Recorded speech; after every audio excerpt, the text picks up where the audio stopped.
Hello friends, this video on excretory products and their elimination part 11 is brought to you by examfear.com. No more fear from exam. Okay, now reabsorption is not the last step. There is another step called secretion. Now what happens in secretion? The cells of the tubules, that is the cells or the epithelial cells which are present on the walls of these tubules, they also secrete some substances into the filtrate. Now what are those substances? Let us quickly see. So cells of the tubules secrete substances into the filtrate. Now by the time the filtrate actually passes through these tubules, the cells also secrete some substances into these filtrate. So what are these substances? Now these substances can be wastes like ammonia or creatinine. So they can be wastes like this. Maybe these kind of wastes are still present in the blood. So they don't want them to be in the blood. So from blood they put it directly into the filtrate so that along with the filtrate it goes out in the form of urine. These substances can also be ions. Now when there are excess of any of the ions, whether it is hydrogen ion or sodium ion or potassium ion, so that those excess ions need to be removed. So those excess ions can also be secreted into the filtrate. Now this maintains ionic and acid-base balance of body fluids. As I said, inside the body, all the components should be present in the desired amount. For example, whether it is water or it is ions or it is any other chemical, everything has to be present in the exact right amount, neither more nor less. So that balance is maintained by this process of secretion. Now let us quickly look at the role of the different tubules in the process of secretion. Like how we saw that different tubules participate in the process of reabsorption, similarly different tubules also participate in the process of secretion. So again, let us start with the proximal convoluted tubule or the PCT. What does it do? It selectively secretes ions like hydrogen ions, ammonia as well as potassium ions.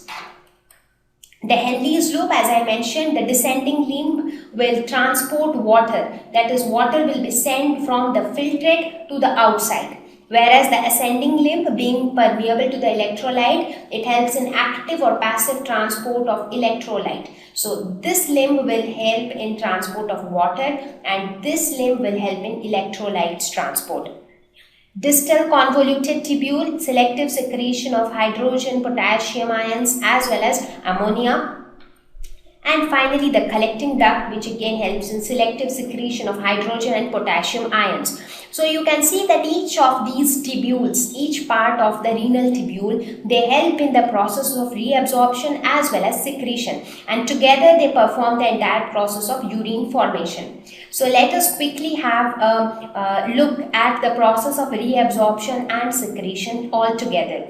So this is how in this picture, this is the glomerulus.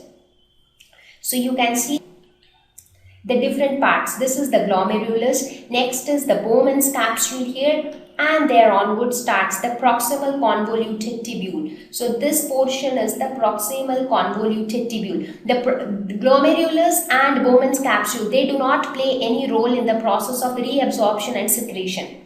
Because in glomerulus, filtration will happen. Bowman's capsule, the filtrate will immediately get into the Bowman's capsule. But after that, it will get into the PCT where maximum reabsorption will happen. So in PCT, you see, if you see, this direction shows that all these substances are absorbed from the filtrate and then they are passed on to the blood. So what are the components? Bicarbonate ion, sodium chloride, water, nutrients, potassium ions. So all these things are reabsorbed. But at the same time, some certain things are secreted as well. For example, the hydrogen ions and ammonia, they are secreted. That means all these things are put into the filtrate so that they can be thrown out as waste. Next is the Henle's loop. If you see in Henle's loop, there is not much reabsorption, only the maintenance of osmoregulation. That is, water is released here and ions are released here. Sodium ions especially, they are released here.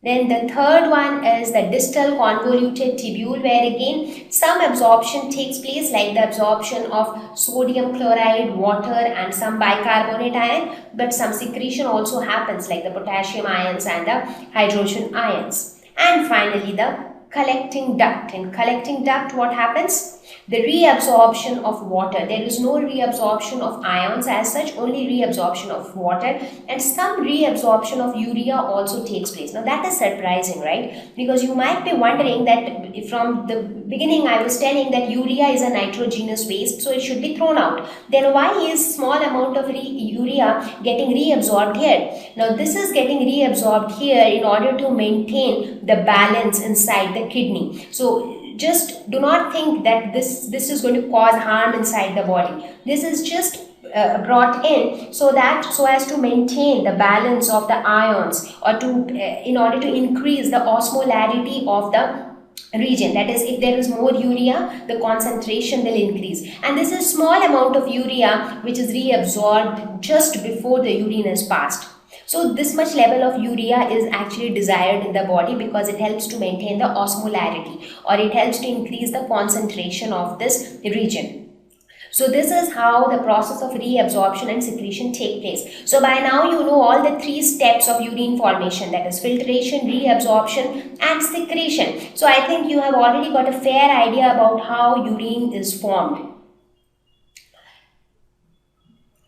Okay, so now there is something which we did not talk about in the last few slides. You remember I told you that once the blood reaches the glomerulus through the afferent arteriole, so the blood gets filtered. So the filtered plasma was the filtrate which we were talking about throughout this loop, right?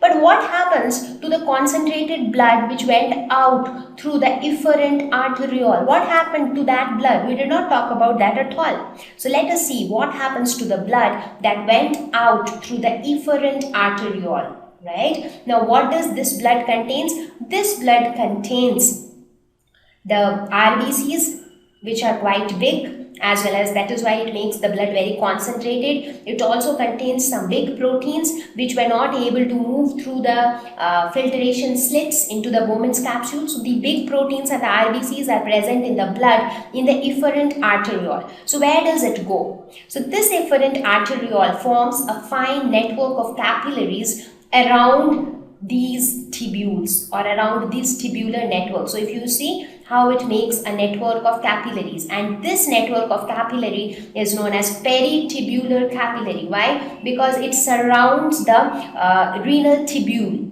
because these parts are the renal tubule and these capillaries surrounds the renal tubule, so it is called peritubular capillaries. Now as I said, now what will these peritubular capillary network do? Now when I was talking about the process of reabsorption, I said that if there are some useful substances present in the filtrate, they are sent back to the blood. Now how do you send them back to the blood? Basically they were reabsorbed by the cells of these tubular vessels, for example by the cells of say the PCT, proximal convoluted tubule. But from there, how will you send them to the blood? So from there it was sent into these peritubular capillaries. So that is how the exchange of the useful substances from the filtrate to the blood takes place, and again the exchange of waste materials from blood into the filtrate takes place. That is because these blood vessels, that is the capillaries, are located very close to these renal tubular network. So the exchange is very easy. Now there is a small vessel of this peritubular network which is called vasa recta, and that runs parallel to the Henle's loop. So if you see, there is this U-shaped red colored structure which you see here, that is the vasa recta. So it is a part of the peritubular capillaries. This entire network is peritubular capillary. Now just focus on the red colored network. So that is the peritubular capillary, and out of that this U-shaped structure which runs almost parallel to the Henle's loop is called the vasa recta. So concentrated blood moves down this peritubular network of capillaries. So now as I said, the concentrated blood comes out of the glomerulus into the efferent arteriole, and then from the efferent arteriole it flows down through this network of capillaries, somewhat like this. Now when the blood flows, when the concentrated blood flows through this, if there are any other waste materials still remaining in this concentrated blood, that is sent into the filtrate through the epithelial cells of the tubules, and if there are any useful materials present in the filtrate, that is sent to this blood again through the cells of the tubules. So that is how the exchange takes place between the blood and the filtrate. So I hope the understanding is clear now.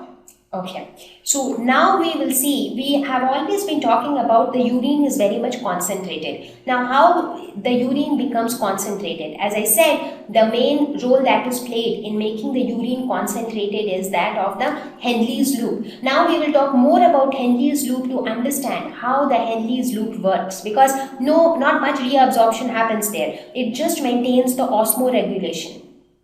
So how that entire thing is driven, what drives the Henle's loop to constantly maintain the balance of water and the ions. So we will talk about that.